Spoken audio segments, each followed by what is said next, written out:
በስመ አብ ወወልድ ወመንፈስ ቅዱስ አሃዱ አምላክ አሜን። በደማስቆ ሐናንያ የሚሉት አንድ ደቀ መዝሙር ነበረ። ጌታም በራእይ ሐናንያ ሆይ አለው። እርሱም ጌታ ሆይ አለሁኝ አለ። ጌታም ተነስተህ ቅን ወደሚባለው መንገድ ሂድ፣ በይሁዳ ቤትም ሳኦል የሚሉትን አንድ የጠርሴስ ሰው ፈልግ፣ እነሆ እሱ ይጸልያልና። ሐናንያም የሚሉትንም ሰው ገብቶ ደግሞ እንዲያይ እጁን ይጫንበት አይቷል አለው። የሐዋርያት ሥራ ምዕራፍ 9 ቁጥር 10 ፍቅር ይግበረኒ ከመ እነግር ዜናሁ ለቅዱሳን። የቅዱሳንን ዜና ታሪክ እናገር ዘንድ ፍቅራቸው ያስገድደኛል። የተወደዳችሁ የልዑል እግዚአብሔር ቤተሰቦች፣ የእናታችን የቅድስት ድንግል ማርያም የአስራት የበኩራት ልጆች፣ የቸሩ መድኃኔ ዓለም ወዳጆች እንኳን ለመድኃኔ ዓለም ወርሃዊ ክብረ በዓሉ እንኳን አደረሳችሁ አደረሰን። አምላካችን መድኃኔ ዓለም ያዳነን የሞተልን ድቅድቁን ጨለማ ወደሚደነቅ ብርሃን የቀየረልን መድኃኔ ዓለም ነውና እንኳን አደረሳችሁ። እንዲሁም በዓመታዊ የቅዱሳን በዓል ዛሬ ታላቁ ቅዱስ ሐናንያ ሐዋርያ ነው። ከ72ቱ አርድእት አንዱ የሆነው ሐናንያ ነው። እንዲሁም ቅዱስ ቶማስ ሰማዕት እንዲሁ እሱ ደግሞ በሰማዕትነት ያረፈ ታላቁ አባታችን ነው። ቅዱስ አልዓዛር ነዌ። ይህ ታሪክ በተለይ በሉቃስ ወንጌል ምዕራፍ 16-19 ላይ አልዓዛር ነዌ በሀብታሙ ቤት በባለጸጋው ቤት በር ላይ የነበረው ያ ምስኪኑ አልዓዛር ነው። ዛሬ አልዓዛር በአብርሃም እቅፍ የሆነው አልዓዛር ነዳዩ አልዓዛር ነው። ስለዚህ ቅዱስ ማማስ ሰማዕትም እንዲሁ በተጨማሪ በዓሉ ነው። በዓመታዊ የቅዱሳን በዓላት አቡነ መብዓጽዮን አባታችን፣ ቅዱስ መቃርስ የመነኮሳት ሁሉ አለቃ፣ ቅዱስ ያዕቆብ ዘግምድ፣ ቅዱስ ገላውዴዎስ ሰማዕት ንጉሠ ኢትዮጵያ፣ ቅዱስ ቲሞም ጻድቅና ሰማዕት፣ ማር ቅዱስ ፊቅጦርን ጨምሮ ሌሎችም ቅዱሳን ዓመታዊና ወርሃዊ በዓላቸው ነውና ከሁሉም ቅዱሳን ረድኤት በረከታቸው አይለየን። የአባታችን የአምላካችን የመድኃኔ ዓለም ይቅርታው ቸርነቱ ከሁላችን ጋር ይሁን። በእውነት መድኃኔ ዓለም ዓለምን ያዳነ ነውና እስኪ መድኃኔ ዓለምን አመስግነን የዛሬውን ዝክረ ቅዱሳን እንጀምራለን። መድኃኔ ዓለምን እስኪ እንዘምርና በምስጋና ዝክረ ቅዱሳናችንን እንጀምር። ቸርነቱ የበዛ ቸርነቱ በዝቶ ዛሬ ይችን ቀን የሰጠን ይችን ቀን እንድናይ ያረገን ከድቅድቅ ጨለማ ወደሚደነቅ ብርሃን ያመጣን አይነጋም የተባለው ሌሊት የነጋ ከኃጢአት ባርነት ነፃ የሚያወጣን ኃጢአት ሰርተን በንስሐ የሚቀበለን መንግሥተ ሰማይን ለማውረስ የተዘጋጀ ቸርነቱ ብዙ የሆነ እንደ ኃጢአታችን ብዛት ሳይቀስፈን እንደ በደላችን እንደ ተንኮላችን ሳይመለከት በቸርነት ዓይኖቹ በይቅርታ እጆቹ የተቀበለን የምሕረት ዓይኖቹ ሁሌም ወደኛ የተዘረጉ እንዲሁም ደግሞ ቤቱ የመድኃኔ ዓለም ቤቱ የሰላም ቤት የመጽናኛ ቤት እንባችን የሚታበስበት ከሐዘናችን የምንበረታበት የመድኃኔ ዓለም ቸርነቱ እጅግ ብዙ ነውና ተነግሮ የማያልቅ ቸርነቱ በሰው አንደበት የማይነገር በተለይ እንደኔ ያለ ኃጢአተኛ ተናግሮና ዘርዝሮ የማይዘልቀው የቸሩ መድኃኔ ዓለም በዓሉ ነውና ቸርነቱ በእኛ ላይ በስቷልና እግዚአብሔርን እናመስግነው። ቸርነቱ በእኛ ላይ ስለበዛ ቸርነቱ በእኛ ላይ ስለበዛ ይክበር ይመስገን መድኃኔ ዓለም የዓለም ቤዛ ይክበር ይመስገን መድኃኔ ዓለም የዓለም ቤዛ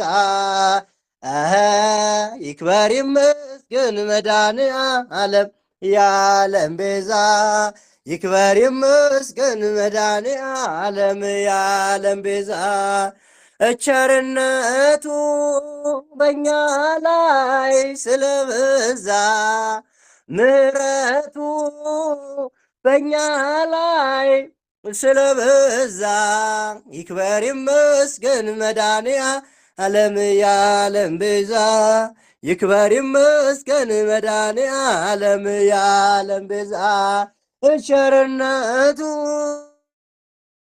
በእኛ ላይ ስለበዛ ምሕረቱ በእኛ ላይ ስለበዛ ይክበር ይመስገን መድኃኔ ዓለም የዓለም ቤዛ ይክበር ይመስገን መድኃኔ ዓለም የዓለም ቤዛ ዘምሩ ለአምላካችን ዘምሩ ዘምሩ ለመድኃኔ ዓለም ዘምሩ ዘምሩ ለድንግል ማርያም ዘምሩ ዘምሩ ለአዳኛችን ዘምሩ ዘምሩ ለመድኃኔ ዓለም ዘምሩ ቸርነቱ በእኛ ላይ ስለበዛ ቸርነቱ በእኛ ላይ ስለበዛ ምሕረቱ በእኛ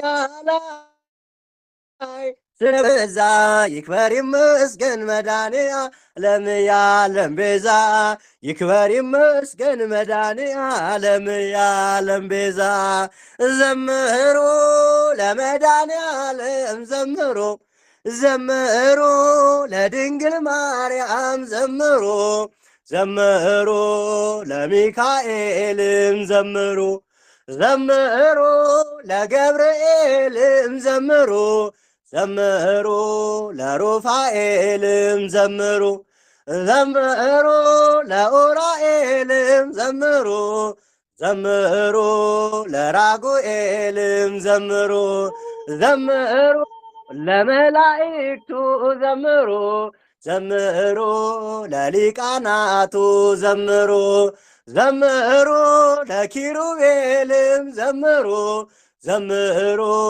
ለቅዱሳኑ ዘምሩ ቸርነቱ በእኛ ላይ ስለበዛ ቸርነቱ በእኛ ላይ ስለበዛ ምሕረቱ በእኛ ላይ ስለበዛ ይክበር ይመስገን መድኃኔ ዓለም የዓለም ቤዛ ይክበር ይመስገን መድኃኔ ዓለም የዓለም ቤዛ ዘምሩ ለቅዱሳኑ ዘምሩ ዘምሩ ለተክለ ሃይማኖት ዘምሩ ዘምሩ ለቅዱስ ቂርቆስ ዘምሩ ዘምሩ ለኪዳነ ምሕረት ዘምሩ ዘምሩ ለእስጢፋኖስም ዘምሩ ዘምሩ ለአቦዬም ዘምሩ ዘምሩ ለእናቶቻችን ዘምሩ ዘምሩ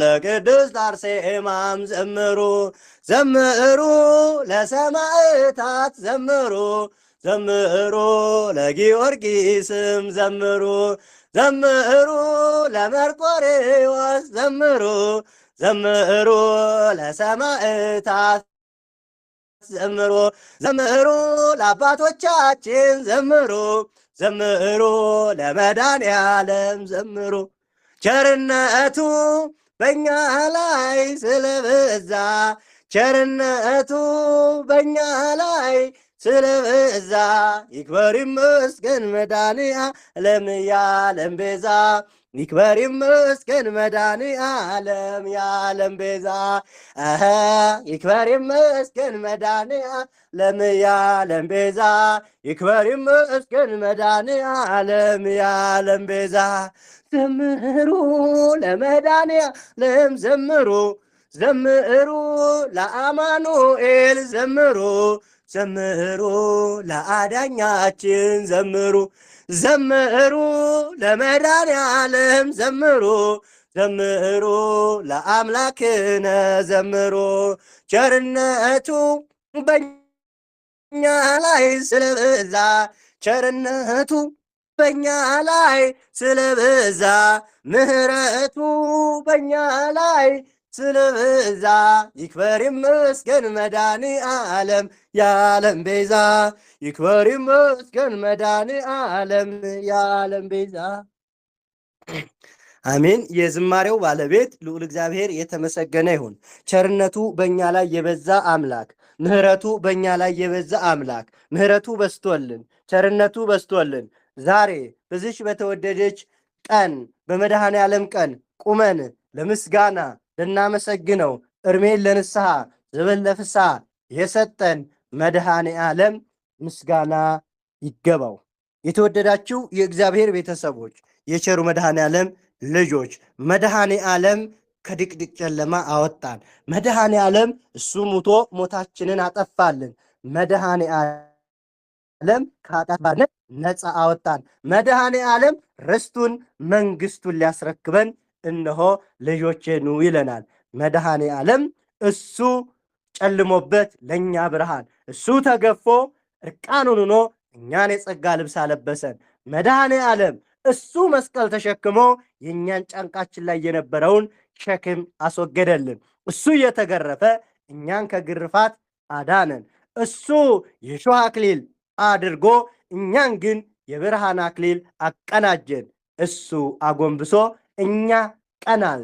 እሱ ደም እየዘነበ በላዩ ላይ እንደ በረዶ የአይሁድ ጅራፍ ግርፋት መከራ እየወረደበት እኛን ግን ከሲኦል እሳት ውርጅብኝ አወጣን። ክብርና ምስጋና ለዚህ ቅዱስ አምላክ ገናና አምላክ ለሱ ይድረሰው። እንኳን አደረሳችሁ በድጋሞች። እንግዲህ በዛሬው በወርሃ ሰኔ እንግዲህ ዘመነ ክረምት ላይ ነው ያለ ነው። የተወደዳቸው የእግዚአብሔር ቤተሰቦች ያለነው ዘመነ ክረምት ላይ ነው። ዘመነ ክረምት ምንድን ነው? የመጀመሪያው የምናየው ዘመነ ክረምት ትናንትና ነው የገባው። ዘመነ ክረምት ማለት ከሰኔ 26 እስከ መስከረም 25 ድረስ ያለው ቀን እነሆ በቤተ ክርስቲያናችን አጠራር ዘመነ ክረምት ነው። ስለ ዘመነ ክረምት ብዙ የምንለው አለ። ስለ ዘሪና ዘሪ ዘር ሊዘራ ወጣ የሚለውን አንስተን እነሆ ኢትዮጵያውያን ልዩ ባህል እና ልዩ ገጸ በረከት ያለን የክረምት ወቅት ላይ ደርሰናል። አሁን ስለ ክረምት አላወሳም፣ ምክንያቱም ራሱን የቻለ ሰፊ ትምህርት ስላለው። ለማንኛውም ዘመነ ክረምት ገብቷል። እንኳን ለወርሃ ክረምት አደረሳችሁ። ምድርና ሰማይ የሚታረቁበት፣ ምድር በፀሐይ ነዳ ተቃጥላ፣ አሁን ግን እግዚአብሔር አምላክ ለምድር በረከቷን የሚሰጥበት፣ በዝናብ አብቅሎ በፀሐይ አብስሎ ሕዝቡን ሊመግብ ደግሞ በዓመቱ ተገናኘንና መድኃኔዓለም ዝናቡን አመጣ። ገበሬውም ወጣ ዘሩን ዘራ። ዘመነ ክረምት ደረሰ። ወርሃ ክረምት፣ ወርሃ ሐምሌ፣ ወርሃ ነሐሴ ዘመነ ክረምት ላይ እንገኛለን። በቤተ ክርስቲያን ከአራቱ ወቅቶች አንዱ ዘመነ ክረምት ነው። ዘመነ ክረምት እነሆ ከገባ አንድ ቀን ተቆጠረ። እግዚአብሔር አምላክ መድኃኔዓለም ያለምንም ኮሽታ ምድር ከአቅሟ በላይ ዝናብን እንዳታስተናግድ፣ ወንዞች ከአፍስተ ገደፋቸው ሞልተው ሰው እንዳይወስዱ፣ መሬት የሚጥልባትን ዝናብ አልችል ብላ ተንሸራታ ወይም መሬት ከርታ ሰዎች እንዳይጠፉ፣ እንዲሁም ደግሞ ከሰማይ በረዶ መብረቅ ሰዎችን እንዳይፈጅ በአግባቡና በተመጣጠነው ለምድር የሚገባትን ለሰው ልጆች የሚገባውን ለፍጥረት ሁሉ የሚገባውን መድኃኔዓለም እሱ በቸርነቱ ሹልክ አድርጎ ክረምቱን ያሳልፈን ምንም ሳንሰማ መከራ እንዱ። ምክንያቱም ክረምት ሲመጣ ብዙ ነገሮች እንሰማለን። በውሃ የሚወሰዳለ፣ መሬት ተንሸራቶ የሚጠፉ አሉ። አምና ታስታውሳላችሁ፣ በዚህ በደቡብ ክልል ያለቀውን ህዝብ እጅግ ቁጥሩ ብዙ የሆነ ህዝብ አልቋል። እንደገና ደግሞ ጎርፍ ደግሞ አጥለቅልቆ ቤታቸውን ይወስዳል፣ እንስሳውን ይወስዳል። እንደገና ደግሞ ገበሬው የዘራውን ጎርፍ ከላይ ይመጣና ምድሪቱን እንዳለ ሙልጭ አድርጎ ዘሩን ይወስድበታል። እንደዛ እያደረገ የተለያዩ መከራዎች ክረምት ላይ ይከሰታሉ። ያ ሁሉ ሳይከሰት መድኃኔ ዓለም በቸርነቱ ክረምቱን በሰላም አሳልፎ ለመስከረም መድኃኔ ዓለም እንዳም ካለ ደግሞ ለጥቅምት መድኃኔ ዓለም ዓመታዊ ክብረ በዓሉ ላይ ደርሰን ቸርነቱ በእኛ ላይ ስለበዛ ይኸው ክረምቱ አለፈ መስከረም ጠባ ብለን እንድናመሰግን እግዚአብሔር ይርዳን። ስለ ወርሃ ክረምት ምን ይመስላል በቤተ ክርስቲያናችን አስተምህሮ ከቅዱስ ያሬድ ካስተማረን ከአባታችን ቅዱስ ያሬድ ብዙ አለ። ከዘመነ ክረምት ጋር ተያይዞ እነዚህን በደንብ እንማራቸዋለን። አራት ወቅቶችን እንማራቸዋለን። በሌላ ትምህርት እንመጣለን እና ዛሬ አዳ በዘመነ ክረምት ማለትም በወርሃ ሰኔ 27 ቀን በዓመታዊ የቅዱሳን በዓላት ታላቁ ሐናንያ ነው። ሐናንያ ማን ነው? ሐናንያ ማን ነው? ሐናንያ ሐዋርያ ነው። ሐናንያ ቁጥሩ ከ72ቱ አርድእት ሲሆን በመጽሐፍ ቅዱስ ላይ ስማቸው ተመዝግቦ ከተቀመጠልን ወይም እጅግ ስማቸው በደግነት ከተቆጠሩ ሰዎች በዋናነት ከነገደ እስራኤል ተወልዶ በሕገ ኦሪት አድርጎ ከጣዖታት ደም ተማፍሰስ ወጥቶ ጌታችንን የወንጌል ማስተማር የጀመረ ወደ ጌታችን የመጣ ጌታ የጠራው እሱ በጎ ፍቃዱ እግዚአብሔርን በጎ ፍቃድ ያደረገ የተከተለ ከ72ቱ አርድእት የተደመረ ለ3 ዓመታት ከጌታ እግር ስር ቁጭ ብሎ ተምሮ ከዕለት ወደ ዕለት ሕይወቱን የቀየረ ነው። በዕለተ ስቅለትም በፊት ሀብተ ፈውስም ተሰጥቶታል። በስቅለት ዕለት ሀብተ ፈውስ ተሰጥቶት ነበረ። ምክንያቱም ቅዱስ ሉቃስ እንደጻፈው 70 አርድእት ጌታ ሆይ አጋንንት በስምህ ተገዙልን ማለታቸውን አስቀምጧል። አዳ በሉቃስ ወንጌል ምዕራፍ 10 ቁጥር 17 ላይ ቅዱስ ሐናንያ በበዓለ ዕርገቱ ተባርኮ በ50ኛው ቀንም መንፈስ ቅዱስን ተቀብሎ ለስብከተ ወንጌል ወጥቶ ሀብተ ፈውስ የተሰጠው ሐናንያ ነው። ሐናንያ እጅግ ልዩ አባት ነው። በእውነት ወቁት ይህንን አባት። እናም በሚያስተምርበት ጊዜም የሶርያን የደማስቆን ማዕከል አድርጎ ነበረ። በሁሉም አበው ሐዋርያት የዝች ከተማ የመጀመሪያው ጳጳስ አድርገው ሹመውታል። ምክንያቱም የደማስቆ ማዕከልን አድርጎ ማለት ነው። ሶርያንና ደማስቆን ሁለቱን በአንድ አድርጎ ያስተዳድር ዘንድ መንጋውን ይጠብቅ ዘንድ የተሾመ አባታችን ከ72ቱ አርድእት አንዱ የሆነው በሐዋርያት ሥራ በሉቃስ ወንጌል በታሪኩ በሰፊው ተገልጦ የምናገኘው ሐናንያ ነው። ደስ የሚል ስም ነው አይደል? ሐናንያ ነው።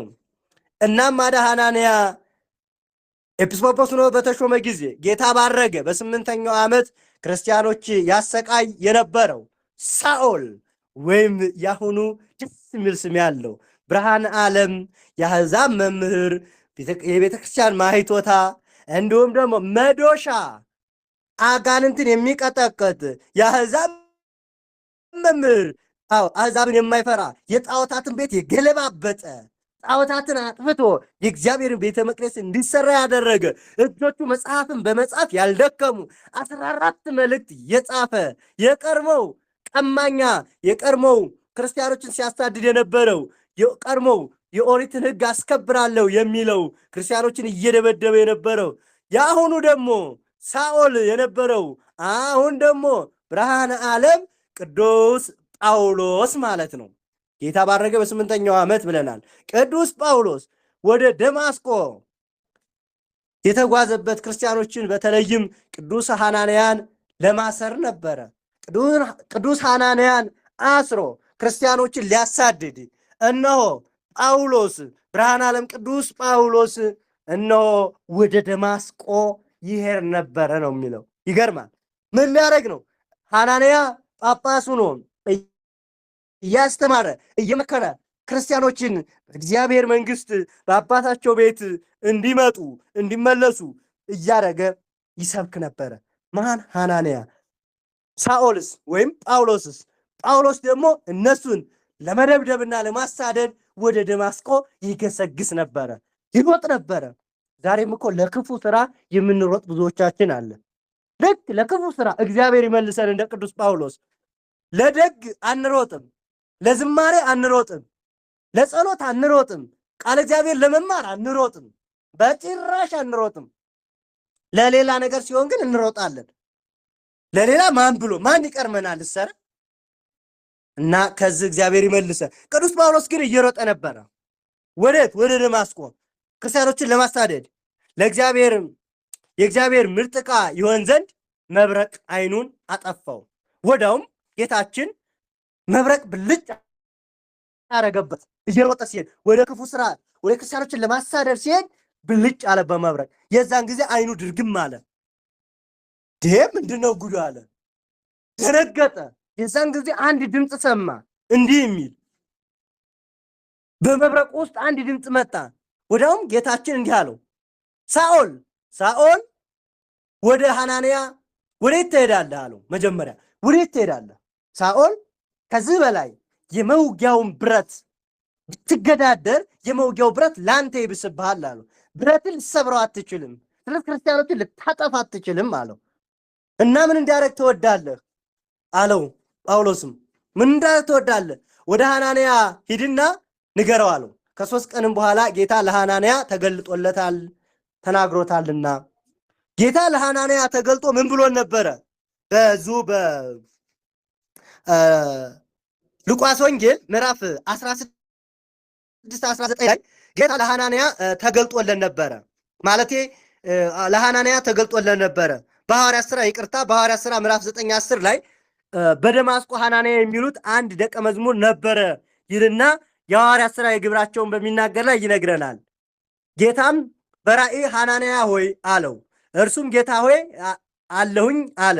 ጌታም ተነስተህ ቅን ወደሚባለው መንገድ ሂድ፣ በይሁዳ ቤትም ሳኦል የሚሉት አንድ የጠርሴስ ሰው ፈልግ፣ እነሆ እሱን ጸልይና ሐናንያም የሚሉትን ሰው ገብቶ ደግሞ እንዲያይ እጁንም ሲጭንበት አይቷል አለ። እና ሐናንያ ጳውሎስን እንዲያገኘው ማን ነው የነገረው? መጀመሪያ ራሱ እግዚአብሔር ነው የተናገረው ማለት ነው። አዎ ራሱ እግዚአብሔር ምን አለ? ተናገረው ማለት ነው። አሁን ጳውሎስም ሐናንያ የደረሰውን ወደሚደርስበት በመሪ እየተመራ ሄደ። ሁለቱ እንደተገናኙ ቅዱሱ ሐናንያም ሳኦል አስተማረው፣ ፈወሰውም፣ አጠመቀውም፣ በጎ መንገድንም መራው። በዛም ምክንያት ሐዋርያው ቅዱስ ጳውሎስ የንስሐ አባት ሆነው። የሐዋርያት ሥራ ምዕራፍ 9 ቁጥር 19 ላይ እዚህ መጽሐፍ ቅዱስ ክፍል ላይ ሐናንያ ለቅዱስ ጳውሎስ ምን እንዲሆነው እናያለን። አባት እንዲሆነው፣ ወደ በጎ መንገድ እንዳመጣው፣ ከዛ ከደብዳቢነት ክርስቲያኖችን ከሚያሳድድበት እግዚአብሔር ዓይኑን አጥፍቶ እንደገና ደግሞ በሐናንያ ፈውሶ በሐናንያ አስተምሮ ወንጌልን አሸክሞ ያስተምር ዘንድ አደረገው። አያችሁ፣ እግዚአብሔር ትዕቢተኛው ምን ይላል? ትዕቢተኛውን ያዋርዳል፣ ኃይለኛውን ይማርካል። እግዚአብሔር የማረከው ታላቅ አባት ቅዱስ ጳውሎስ ነው ማለት ነው።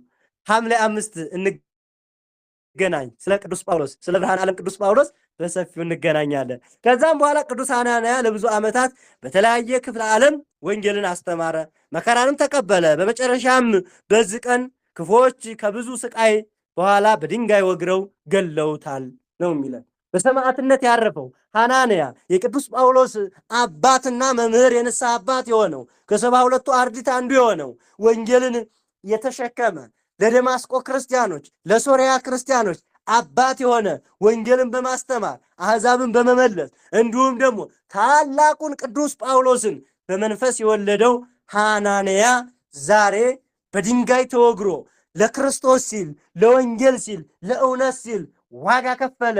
አዎ ዋጋ ከፍሎ የምስክርነቱን የሰማዕትነቱን እነሆ በዛሬው ቀን ፈጸመ። ለእግዚአብሔር ምስጋና ይሁን። ከቅዱሱ ከሐናንያም በረከት ይክፈለን። ሌላው ቅዱስ ቶማስ ዘስንዶላት ነው። በ3ኛው መቶ ክፍለ ዘመን ከነበሩት ሰማዕታት አንዱ የሆነው ቅዱስ ቶማስ ወደ ሰማዕትነት ሕይወት የገባውም በ11 ዓመቱ ነው። በ11 ዓመቱ ነው እግዚአብሔርን ያመለከ በመላእክት መሪነት ነው። ገና ወደ ምስክርነት አደባባይ እንደቀረበ መኮንኑ ክርስቶስን ካድና ልሹምህ ቢለው ሕፃኑ ቅዱስ ቶማስም ተቆጥቶ አንተ ሰነፍ መኮንን ብሎ ገሰጸው። በጎቹን ይመልስበት በነበረው ጅራፍ ገርፎታል። ይኸውም በዘመኑ በመጨረሻ የደፈረ ደረጃ ነበር። የድፍረት ደረጃ ነበረ። ያልፈራ አንተ እንደ ክርስቶስን ካድ ትለኛለህ አለ። የቶማስ ገና የ11 ዓመት ሕፃን ነው። በ11 ዓመቱ አላውያን ተነስተው ቤተክርስቲያንን እያፈረሱ ጣዖት ቤትን እየከፈቱ በነበረበት ጊዜ ይህንን ሕፃን ክርስቶስን ካድ ሲሉት እሱ ግን ገሰጻቸው። የእናንተ ጣዖት አይለማም አይሰማም። እግዚአብሔር በዚህ በሕፃኑ ቶማስ ላይ አድሮ ገሰጻቸው። ከዛም በኋላ በሕፃኑ ገላ ላይ የተቀበለውን መከራ ሊነገር ቀርቶ ለማሰብ ከባድ ነው። ገረፉት፣ እሳት ውስጥ ጨመሩት፣ አራዊት እንዲበሉት አደረጉ። በእሳት ላይ ወረወሩት። አካሉ ተቆራርጧል። አንድ ጊዜ ለጣዖታቸው እንዲሰግድ አመጡት። በላያቸው ልክ ከፊቱ ሲደርስ ወደ ጣዖት ቤቱ ማለት ነው ወደ ጌታ ቢጸልይ መሬት ተከፍታ ዋጠቻቸው። እንዳለ ያቆማቸውን ጣዖታት እንዳለ ምድር አፏን ከፍታ እንዲትውጥ ያደረገ ታላቅ ሰማዋን ነው። እሱ ያሰቃዩት ነበረ። መኮንኑም ከደዌው አድኖም ከነሰራዊቱ አሳምኖታል። የሚገርመው ነገር የ11 ዓመት ሕፃን አዳ የዛችን ሀገር የከፋ ንጉስን ምን አደረገ? አስተምሮ የ11 ዓመት ሕፃን ሞላ ከተማዋንና ንጉሱን ከነወታደሩ በኢየሱስ ክርስቶስ እንዲያምን አድርጎ እሱ ራሱ ሕፃኑ የክርስትናን ጥምቀት እንዲቀበሉ ያደረገ ታላቁ ቅዱስ አባት ማን ነው አልኳችሁ? ታላቁ ሰማዕቱ ሐዋርያው ቶማስ አለ፣ ዘህንዴኬ አለ፣ ሌላ ቶማሶች አሉ። ይሄ ግን ሕፃኑ ሰማዕቱ ቶማስ ነው ማለት ነው። ቅዱሱም ማዲያ ቶማስ ግን ያላመኑትን አረማውያን በዚች ቀን ወንጌል እየሰበከ እያለ አንገቱን ሰይፈውታል። በሰማዕትነትም ወደ የሚወደው ክርስቶስ ሂዷል። የብርሃን አክሊላትንም እግዚአብሔር አቀናይቶታል። ከሰማዕቱ ከቅዱስ ቶማስ በረከትና ረድኤት ይደርብን። ሌላው በዚህ ቀን ቅዱስ ያዕቆብ ዘስርጉ ነው። በቤተክርስቲያናችን ታሪክ ውስጥም አዳ በብዙ ቦታ ላይ በወንጌልም አገልግሎት በቅድስና ከተመሰረቱ ቅዱሳን ሊቃውንት አንዱ ቅዱስ ያዕቆብ ዘስሩግ ነው። ያዕቆብ ዘስሩግ የተወለደው ይሄ ታላቅ ሊቅ የተወለደው በመጋቢት 27 ቀን ነው። በ430 ዓመት ሲሆን ሀገሩ ሶሪያ ነው። ወላጆቹ ክርስቲያኖቹ አባቱ ማለት ነው ሊቀ ካህን ነበረ። ቅዱስ ያዕቆብ ገና በልጅነቱ ጀምሮ ጸጋ እግዚአብሔር የተሰጠው ነበረ። ብዙ ነገርም ብዙ ታምራትም ያደርግ ነበረ። አንድ ቀን በዕለተ ሰንበት ገና በ3 ሰዓት እናቱ አቅፋው ወደ ቤተ መቅደስ ወሰደችው። ምዕመናን ቅዱስ ሥጋውና ክቡር ደሙን ሲቀበሉ ሕፃኑ ያዕቆብ ይቆርብ ዘንድ ቀረበ። ሊቀ ጳጳሱ ደሙን በዕርፈ መስቀል ሊያቀብለው ሲል መልአኩ መጥቶ በጽዋው ማለትም ጋተው አለው። የጌታም ደም በጽዋ ቢጠጣ ምስጢር ተገልጦለታልና አንሰ እፍህ ሰለስተ ግብአተ እኔ ሶስት ነገሮች ያስፈሩኛል ሲል አሰምቶ ተናገረ። ጳጳሱና ሕዝቡ ወደ ሕፃኑ ያዕቆብ ቀርበው ምን አሉት? ምን እኔ ምን አለ ያ ሕፃን ያዕቆብ? እኔ 3 ነገሮች ያስፈሩኛል አለ። ስንት ነገሮች? 3 ነገሮች። ጳጳሱ ደነገጡ። ሕዝቡ ምንድን ነው የሚያስፈራህ አሉት። ነፍሴ ከሥጋ ስትለይ፣ 1 በቅድመ እግዚአብሔር ለፍርድ ስቀርብ፣ 2 ሶስተኛ ከፈጣሪ ፍርድ ቃል ሲወጣ አላቸው። ያን ጊዜ ሕዝቡና ጳጳሱ እግዚአብሔር በዚህ ሕፃን አድሮ ዘለፈን እያሉ ለንስሐ ቀረቡ።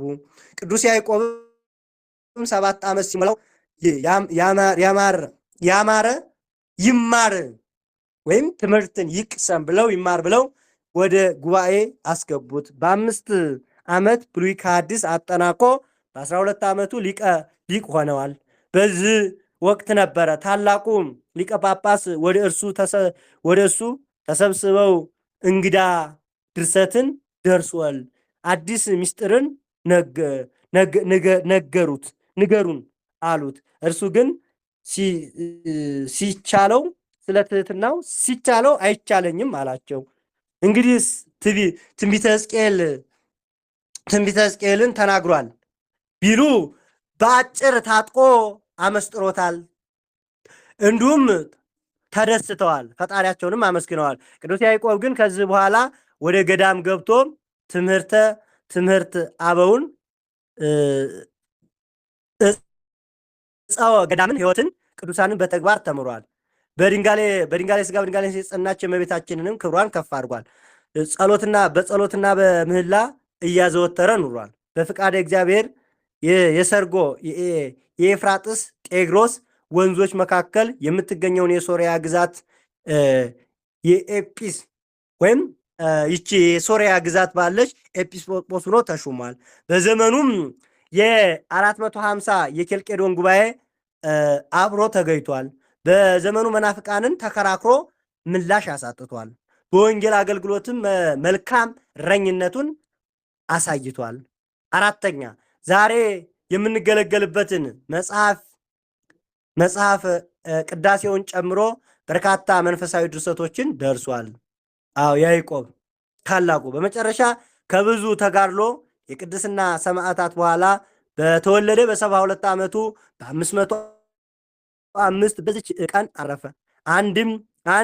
አንዳንድ ምንጮችም ደግሞ ሰኔ 27 ቀን እንዳረፈ በዛሬው ቀን ይናገራሉ።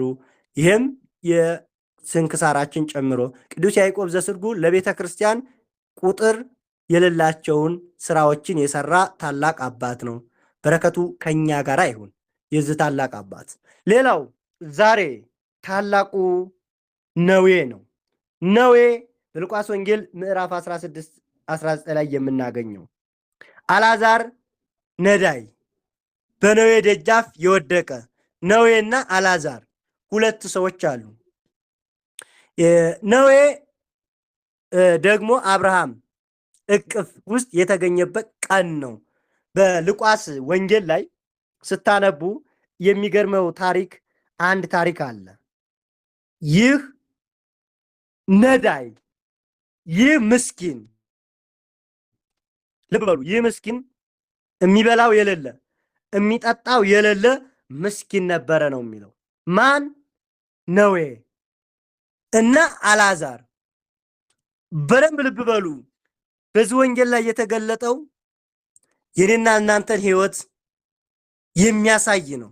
ብዙዎቻችን ነዳያንን ለማንጠይቅ ማለት ነው። እና በዚህ ወንጌል ላይ ምንድነው የተቀመጠው? በችግር ውስጥ የነበረው በስቃይ ውስጥ የነበረ ልብ በሉ። በምን ውስጥ አልኳችሁ? በችግር ውስጥ እና በስቃይ ውስጥ ነበረ። ይህም ባለጸጋ ሰው ነበረ ይላል። ዕለት ዕለትም እየተመቸው በደስታ ይኖር ነበረ። አልዓዛር የሚበላ ያጣ አንድ ድሃ በቁስል ተወርሶ በደጁ ተኝቶ ነበረ። ከባለጸጋው ማዕድ ከሚወርቀው ፍርፋሬ ሊጠግብ ይመኝ ነበረ። ውሾቹ እንኳን መተው ቁስሉን ይልሱ ነበረ። ይኸውም ድሃ በዚህ ሁኔታ ሞተ። መላእክትም ወደ አብርሃም እቅፍ ወሰዱት። ባለጸጋውም ደግሞ ሞተ፣ ተቀበረ። በሲኦልም በስቃይ ሳለ አሻቅቦ አብርሃም እቅፍ አየው። አልዓዛር በአብርሃም እቅፍ አየው። እርሱም እየጮኸ አብርሃም አባቴ ሆይ ማረኝ፣ በዚህ ነበልባል እሰቃያለሁና አለው። የጣቱን ጫፍ በውሃ ነክሮ ምላሴን እንዲያርስልኝ አልዓዛርን ስደድልኝ አለ። አብርሃም ግን ልጄ ሆይ አንተ በሕይወትህ ሳለ መልካም እንደተቀበልህ አስብ፣ አልዓዛርም እንዲሁ ክፉ።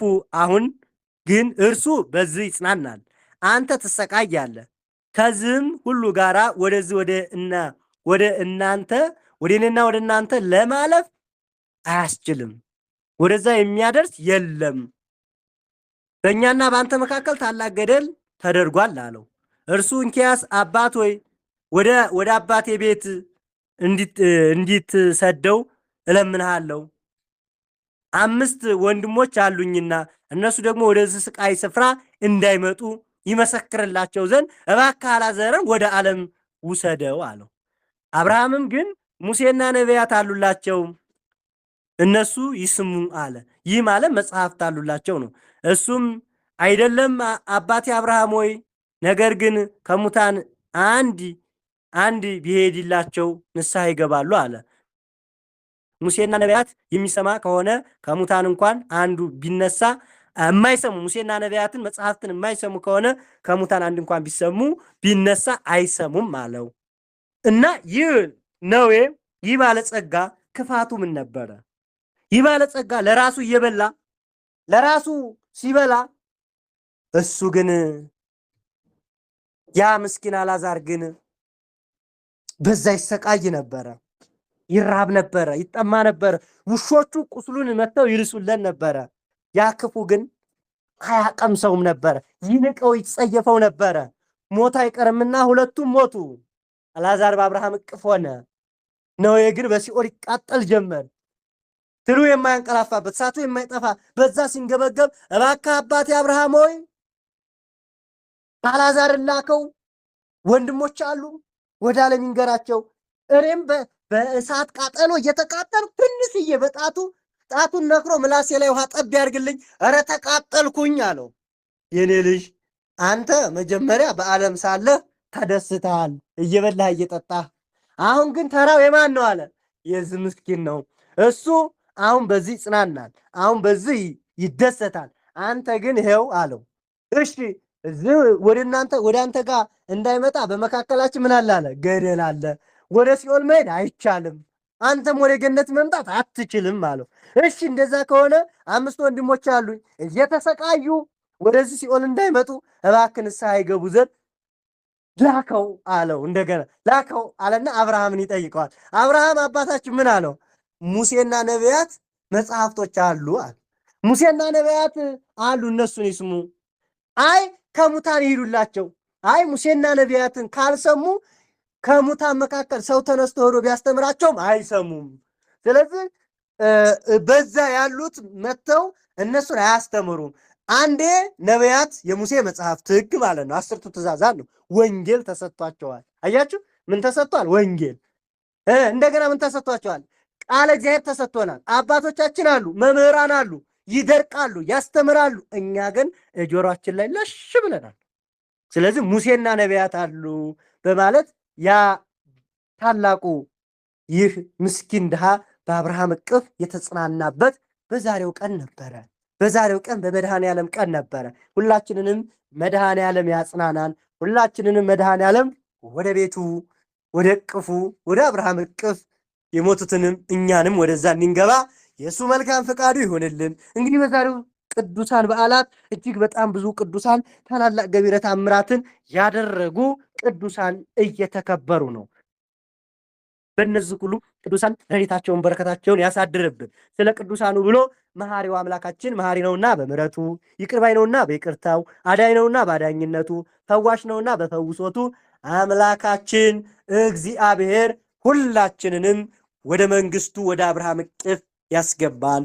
የታላላቁ ቅዱሳን የነዚህ ታላላቅ ቅዱሳን የቅዱስ ሐናንያ፣ የቅዱስ ቶማስ ሰማዕት፣ የቅዱስ አልዓዛር ነዳይ እንዲሁም ዳግመኛ የአብርሃም አባታችን የቅዱስ ማማስ ሰማዕት የሌሎችም የመድኃኔ ዓለም ይቅርታው ከሁላችን ጋር ይሁን።